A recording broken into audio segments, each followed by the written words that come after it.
Come in. On Debo Samuel, what happened last week that changed your thinking from him being close to him going on IR, and did he have a setback? Yeah, we didn't think it was a setback because he was just real sore after running one day. But the soaring never got better. It just got worse and worse after one specific day. And usually after one day when it was sore, we thought it was just because he worked it hard. But when that got worse each day and not better, we knew ended up being a little bit of a setback. So that's why we ended up putting him on IR. You got anything else to that? Hey, Kyle. Oh, sorry, I got you off. That's right. It was just Chris. I'll pick it up from there. Right. What's George's situation? Did he have any kind of MRI or exam today? Yeah, he does. He has a knee sprain. We'll see how he comes in on Wednesday. He was a little sore today, but we'll wait to see how he is on Wednesday to see if he's able to practice or I'll be able to go this week. We know there'll be some question.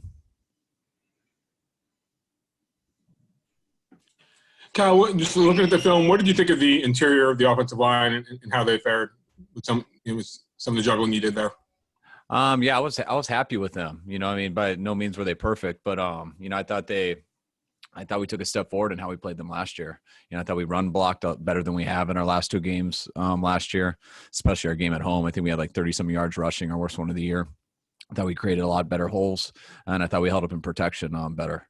There was a couple times they got us there at the end, but I thought the line played pretty well. Hi, Kyle.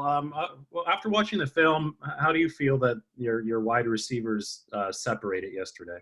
From a separation standpoint, they did pretty good. From what the coverage they were doing and part of our game plan, they didn't get a ton of opportunities, but when they did, when we went to Bourne, he was open and made the plays. I think we went to Trent twice. I think he caught one, and the second one, the ball's a little bit behind him. Dante got open down the field, but didn't get there. The time we didn't use them a ton, but when they did their job. Hey, Kyle, on the final drive, the first down pass to Bourne in the end zone, and then the fourth down pass to Trent, both looked like they ran good routes and were open. Were those just simply bad passes on Jimmy's part? Yeah, they weren't perfect passes. He did get by him, and you guys all saw it. It would have been nice, I think, if Bourne would have gone up for it. I think he would have got the PI. So that's something he'll learn from that because he did get him, and it didn't look like Pat was going to be able to get to it, but I think it ended up hitting his hand. And I think if Bourne jumps up and goes for it, we'll end up getting the PI. And then the one to Trent, their timing was a little bit off on it. He did a little extra move at the top, and Jimmy hesitated just a little bit and tried to recover with his arm and left a little bit behind him. So just got to get better there with throwing and catching. Hey, Kyle, I know you've said in the past you don't really care who starts at running back. That doesn't matter. Raheem did get his first start yesterday. What went into that decision, and what kind of improvements have you seen from him just in this camp and this year? Really, I think Raheem just earned it last year. The way he came on in the middle of the year, the way he finished the year, I think – every running back would agree with me also that Raheem earned that. If you talk to Tevin, you talk to Jed and Jeff, I think they would agree. So he earned it. He went out there and kept doing what he did last year. I thought Raheem did have a good game. We got him going on a couple things. Did a good job in the pass game too. So I was excited for him. Hey, Kyle, defensively, what was the toughest part to watch on that film, or what disappointed you the most? Just how many opportunities we gave them just as a team, not just defense, but, I thought our defense played pretty well. I think we broke down there at the end, which, I thought we had a chance to run away with it early, and we didn't make a couple plays on offense that I thought we could have made, and we kind of let them hang around, especially when they got that block punt, which got them back into it. But after their 2 missed field goals, I thought we had a chance to take over again, and we really didn't on offense. So to keep watching the defensive film where they kept having to go out there series after series and it being 13-10 for so long, that was disappointing to put them in that situation. But once the offense did score and got up on it, we kind of needed them to answer it, and that's when they got real tired. I think we held them backed up. That drive was kept alive with a penalty. The one he got out of the pocket just a little bit was close to getting that safety, but they had a holding on the backside, which it is what it is. It wasn't part of the play, but, letter of the law, that could go either way. So that kept a drive open. I think they had about 3 penalties that kept some drives going, which, those are calls that are part of football. And by that time, I think we broke down. We missed a couple. They went no huddle a ton, which is – it's a little frustrating with no crowd noise, and they did a couple things at the last second, and we didn't communicate it out to the corners quick enough. And I had a couple busted coverages in there that had some big plays too. Besides that, they played a pretty clean game. But when you leave that quarterback out there for that long, you give him that many opportunities, you give him 80 plays, he's bound to make some, and he did a lot there in the fourth.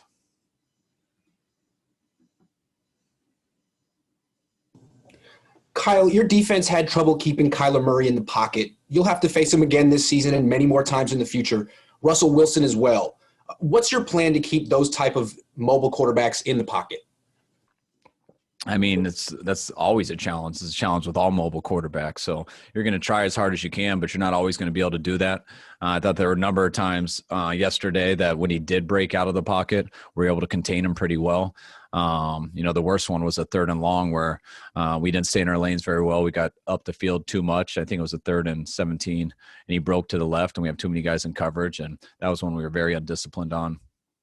Besides that, I thought we handled him decent till it started to break towards the end, but he's going to get his yards scrambling. We're just trying to hold it before he gets a first down. And unfortunately we had 2 personal fouls on those. So you end up giving them 18 more plays on the day, which is way too many more opportunities. And then we got a blitz. And when we blitzed, we got aggressive, which I'm glad we did. But he got through there. When that happens, he ran for a touchdown. I would like to not have given those 18 more tries by, when he slides, we can't touch him. It's part of it. When he dives, we can't touch him either. I know they're not the most aggressive fouls and they frustrate everybody, but it is the letter of the law and that is the rule, and it's kept them on their field. And we got to make sure that it's hard enough to do that. We can't give them free first downs. Kyle, there was a report a couple of days ago that you guys were poised to sign Ziggy Ansah. Is that still happening? And if the answer is yes, is he somebody that you've looked at in free agency in the past couple of years?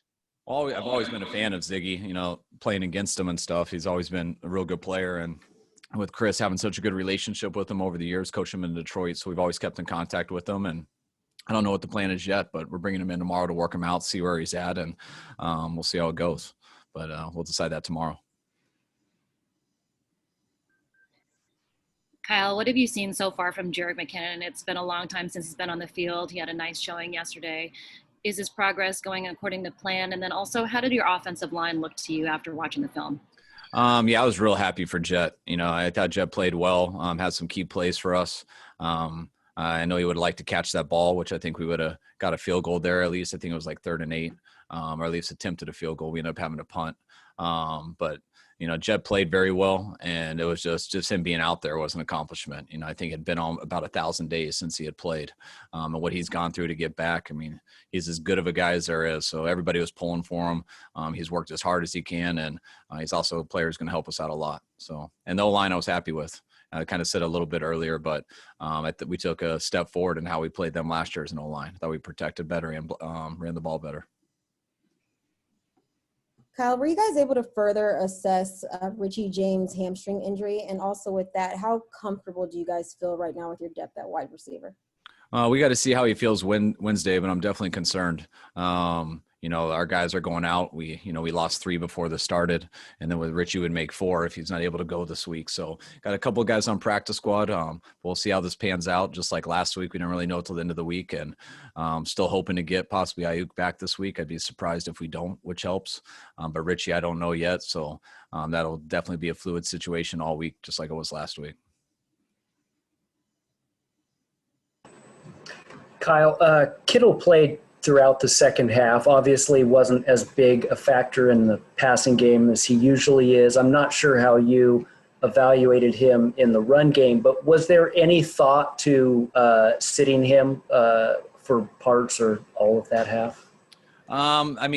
There's when someone's hurt, there always is. You you don't go get the x-rays or MRIs unless something is there and they need to. So you go off what the player says and what the doctors say, and Kittle was good to go. Came back and did a hell of a job for us in the second half. That had nothing to do with his stats and stuff. That has more to do with how they're playing and the people they're putting on him. And when that happens, you got to go different directions.